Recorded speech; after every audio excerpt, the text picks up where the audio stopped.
Tu hija me dijo anoche que ojalá nunca hubieras conocido a mi papá, que eres un estorbo en su vida y que no te merece como madre.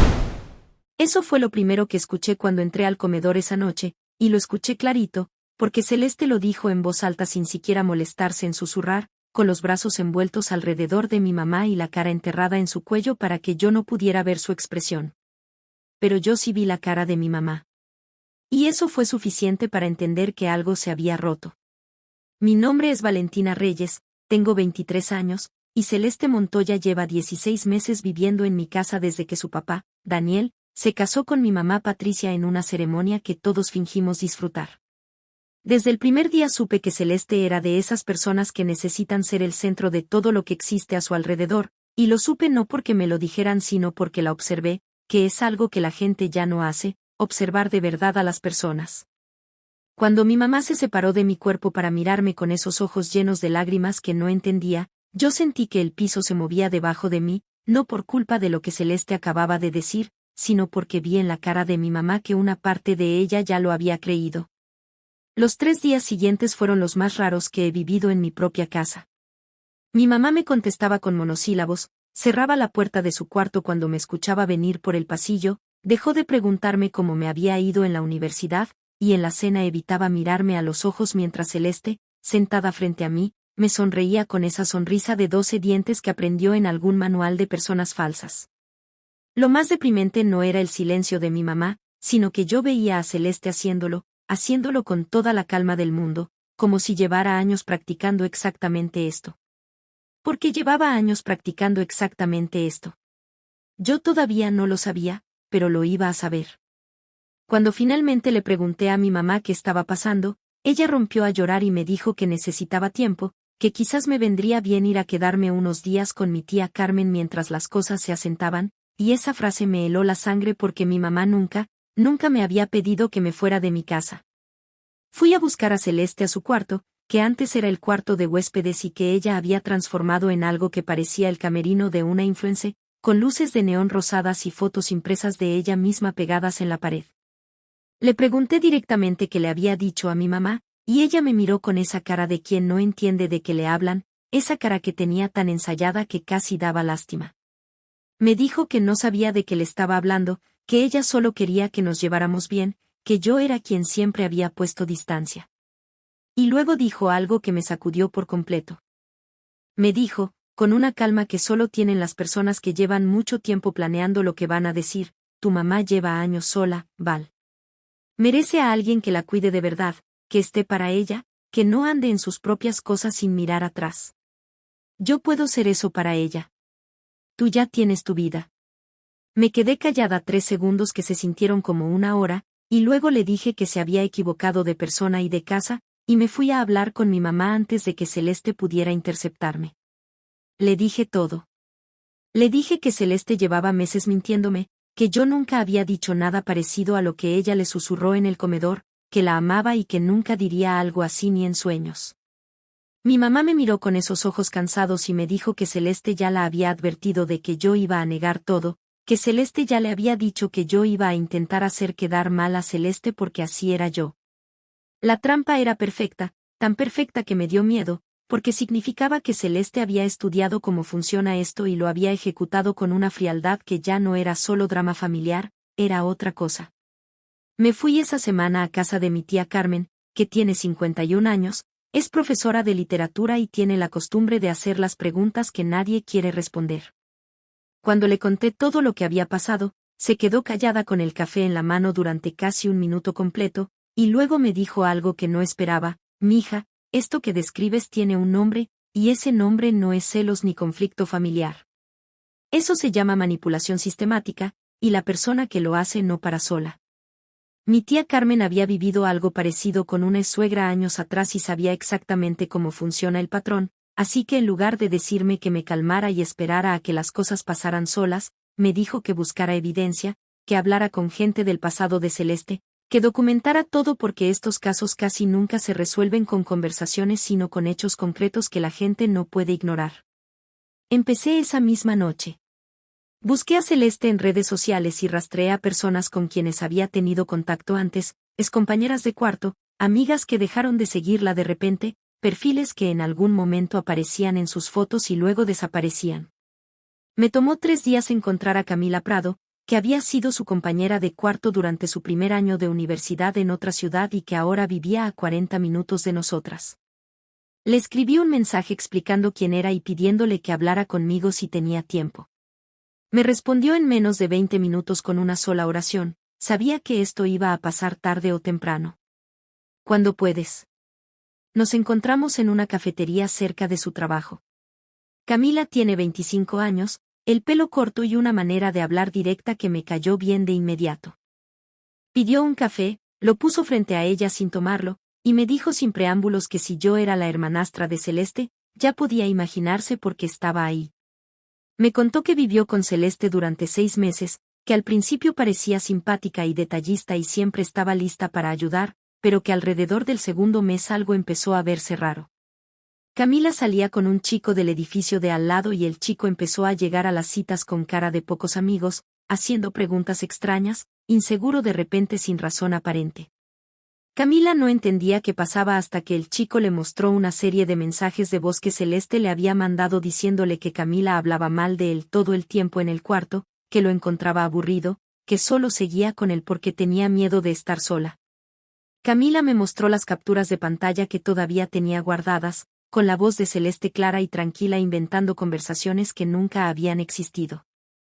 Cuando Camila confrontó a Celeste, ella lloró tanto y con tanta dedicación que casi convenció a Camila de que ella era la que había malinterpretado todo, pero Camila había grabado la conversación porque su tía le había enseñado a documentar las cosas cuando algo no cuadra, y esa grabación fue lo que ella presentó ante la dirección de residencias para pedir un cambio de cuarto de emergencia.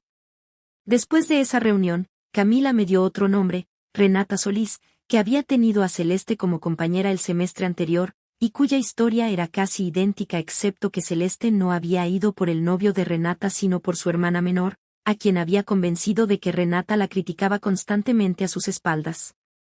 Las hermanas pasaron casi 4 meses sin hablarse antes de que Renata descubriera, durante una discusión con su hermana, que todas las frases que supuestamente Renata había dicho eran conversaciones que su hermana había tenido con Celeste y nadie más.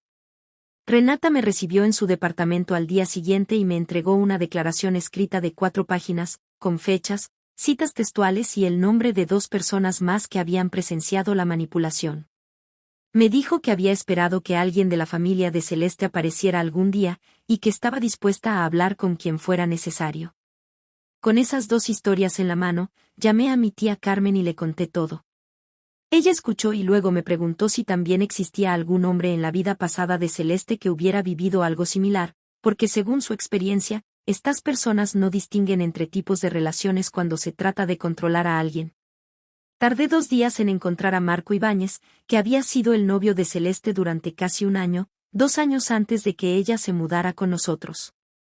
Marco tiene 27 años y trabaja en construcción y cuando le pregunté por Celeste a través de un mensaje en redes, tardó exactamente 4 minutos en responder: cuéntame qué te hizo.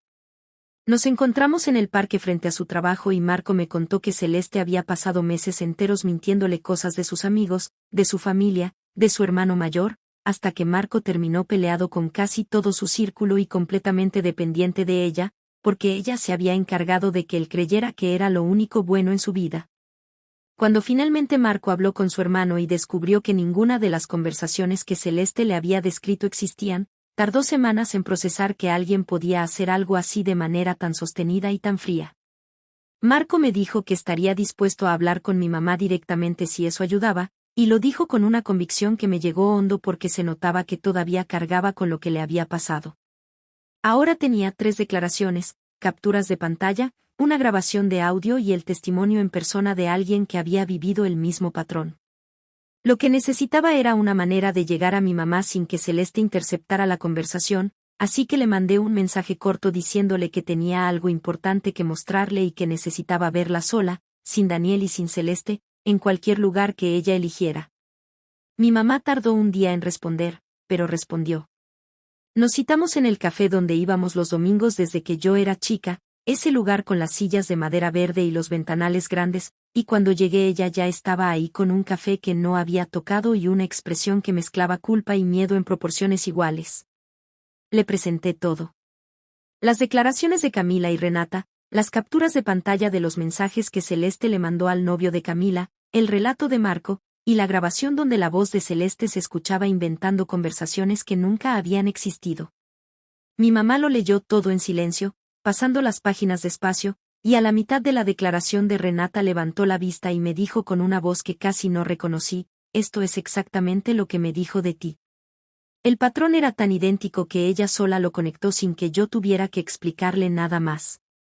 Salimos del café y mi mamá se quedó parada en la banqueta durante unos segundos sin decir nada, con el sol pegándole en la cara y los ojos un poco perdidos. Luego me dijo que quería que las dos hablaran con una psicóloga, que quería entender cómo había podido creer eso de mí, cómo Celeste había encontrado exactamente el lugar correcto donde presionar para que ella cediera, y esa pregunta me pareció la más honesta que le había escuchado decir en meses. La doctora Elena Vargas tenía consulta en un edificio cerca de la universidad y se especializaba en dinámicas familiares y conductas manipuladoras. Mi mamá hizo la cita sin decirle nada a Daniel, y yo llegué al consultorio con mi carpeta de documentación sintiéndome rara, como alguien que lleva pruebas a un juicio en lugar de ir a terapia. Daniel reaccionó peor de lo que esperábamos cuando mi mamá le dijo que habían ido a ver a una psicóloga y que lo que habían encontrado era serio. Se puso defensivo de inmediato, dijo que sus dos exesposas también habían tenido problemas con Celeste y que siempre había una manera de explicarlo, que Celeste era sensible y la gente la malinterpretaba constantemente. Mi mamá le puso las declaraciones escritas sobre la mesa del comedor y le dijo que las leyera, y Daniel las leyó en silencio con una cara que fue cambiando de defensiva a incómoda a algo que parecía vergüenza. Celeste, que estaba en su cuarto y que claramente había escuchado la conversación, bajó las escaleras con esa cara de sufrimiento eterno que tenía para ocasiones especiales y le dijo a Daniel que todo era una trampa que yo había armado para sacarla de la casa, que yo siempre la había odiado, que él no podía dejar que me saliera con la mía. Daniel la miró durante un momento largo y luego le dijo algo que claramente no esperaba escuchar de él, que necesitaba que las cosas fueran ciertas para defenderlas, y que lo que tenía frente a él en esas páginas no parecía una trampa sino un patrón. Celeste gritó que todos estaban en su contra, que nadie la entendía, que esto era exactamente lo que siempre le pasaba, y en ese momento Daniel le preguntó con una calma sorprendente que era exactamente lo que siempre le pasaba, porque esa respuesta le importaba de verdad. Celeste no supo qué contestar y se fue a su cuarto dando un portazo que se escuchó en todo el edificio. La doctora Vargas sugirió una sesión familiar para la semana siguiente con todos presentes, incluyendo a Celeste, y Daniel estuvo de acuerdo aunque se notaba que le pesaba.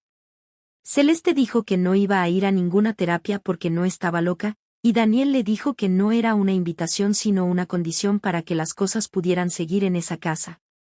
Esa sesión fue la más tensa de mi vida y también la más reveladora. Celeste llegó al consultorio con cara de víctima profesional y empezó hablando primero, sin que nadie le pidiera que lo hiciera, describiendo cómo yo la había excluido desde el principio, como nunca le había dado una oportunidad, como mi mamá era la única persona en esa casa que genuinamente la quería. La doctora Vargas la escuchó sin interrumpir, luego le preguntó si recordaba a Camila Prado, y Celeste vaciló apenas un segundo antes de decir que claro que sí, que habían sido compañeras y que habían tenido algunas diferencias. La doctora le mostró las capturas de pantalla de los mensajes de voz y le preguntó si los reconocía. Celeste dijo que eso estaba sacado de contexto. La doctora le preguntó si también estaba sacada de contexto la declaración de Renata Solís sobre la hermana de Renata, y Celeste dijo que Renata siempre la tuvo mala voluntad. La doctora puso las dos declaraciones una al lado de la otra sobre la mesa y señaló que eran de personas que nunca se habían conocido y que describían exactamente el mismo comportamiento con los mismos mecanismos, y le preguntó a Celeste cómo explicaba eso. Celeste se quedó callada por primera vez desde que entró al consultorio. La doctora Vargas cambió el tono y le preguntó con genuina curiosidad cómo se sentía cuando alguien se alejaba de ella, cuando una relación terminaba, cuando alguien elegía a otra persona en lugar de elegirla a ella. Y ahí fue donde ocurrió algo que ninguno de nosotros esperaba, porque Celeste rompió a llorar pero de una manera diferente a como lloraba siempre, sin la teatralidad calculada, con una rabia vieja que se le estaba saliendo sin que ella pudiera controlarlo del todo. Dijo que siempre le pasaba lo mismo, que siempre terminaba sola, que su mamá la había abandonado a los 9 años para irse con otro hombre y nunca había vuelto a ser la misma, que cada vez que alguien la quería de verdad terminaba yéndose o eligiendo a alguien más, y que ella había aprendido que si quería quedarse en el centro de la vida de alguien, tenía que hacer que esa persona no tuviera a nadie más a quien recurrir. Lo dijo así, con esas palabras exactas, y el consultorio se quedó en un silencio absoluto. Daniel tenía la cara gris. Mi mamá estaba llorando en silencio. Yo simplemente escuchaba porque la doctora Vargas me había dicho antes de entrar que mi trabajo en esa sesión era estar presente y dejar que los hechos hablaran. La doctora Vargas le dijo a Celeste que lo que acababa de describir era un mecanismo de supervivencia que ella había desarrollado para protegerse de un dolor real, pero que ese mecanismo le hacía daño a las personas a su alrededor y finalmente también a ella misma, porque las relaciones que construía con la manipulación no podían sostenerse y terminaban exactamente de la manera que ella más temía. Le dijo que eso tenía solución, pero que requería trabajo serio y honesto con alguien especializado, y que el primer paso era dejar de negar lo que había hecho. Celeste no negó nada más esa tarde. Se quedó callada con los brazos cruzados mientras Daniel le decía que la amaba pero que no podía permitir que siguiera haciendo daño en esa casa, que tenía que quedarse con su mamá por un tiempo mientras trabajaba en serio con una terapeuta, y que ese no era un castigo sino la única manera de que ella pudiera mejorar de verdad. Celeste no gritó esta vez. Solo lo miró con una expresión que nunca le había visto, una expresión sin máscara, y asintió. 3 semanas después yo volví a mi casa. Celeste se había llevado las luces de neón y las fotos de su cuarto y el espacio volvió a ser el cuarto de huéspedes de siempre. Mi mamá y yo tuvimos varias conversaciones largas y difíciles sobre cómo algo así había podido pasar, sobre por qué ella había sido vulnerable a esas palabras específicas, y ella me explicó que tenía un miedo muy viejo de no ser suficiente para mí, un miedo de que yo la hubiera resentido desde el divorcio, y que cuando Celeste le confirmó ese miedo, algo en ella lo aceptó antes de cuestionarlo porque era exactamente lo que más temía escuchar. Esa conversación fue más importante que cualquiera de las que habíamos tenido antes. Mi tía Carmen vino a cenar el viernes siguiente y traía una botella de vino y esa manera suya de entrar a una casa como si la llenara de espacio, y se sentó a la mesa y nos dijo que lo que habíamos pasado era duro pero que las cosas que sobreviven una sacudida así se vuelven más sólidas, no más frágiles. No lo dijo para consolarnos. Lo dijo porque es profesora de literatura y sabe cuando una historia necesita su frase final dicha en voz alta. Celeste fue a terapia 2 veces por semana durante meses. Daniel la visitaba los domingos y según él iba haciendo avances lentos pero reales. A mí no me correspondía seguir ese proceso de cerca, y eso también fue algo que tuve que aprender, que soltar no siempre significa perdonar de inmediato, sino simplemente decidir que tu paz vale más que el rencor. Mi mamá y yo comemos juntas los miércoles. Hablamos de cosas difíciles cuando surgen en lugar de esperar a que se pudran solas. Nos preguntamos cómo estamos de verdad, no de manera superficial. Eso suena simple pero no lo es, y lo construimos después de que todo se rompió porque a veces así es la única manera de construir algo que de verdad aguante. La moraleja. Si la hijastra decora su cuarto con luces de neón rosas y fotos impresas de sí misma, no es una señal de personalidad artística, es la primera advertencia de lo que viene. Comparte tu opinión en los comentarios. No olvides suscribirte al canal, Traición del Reddit, y activar las notificaciones.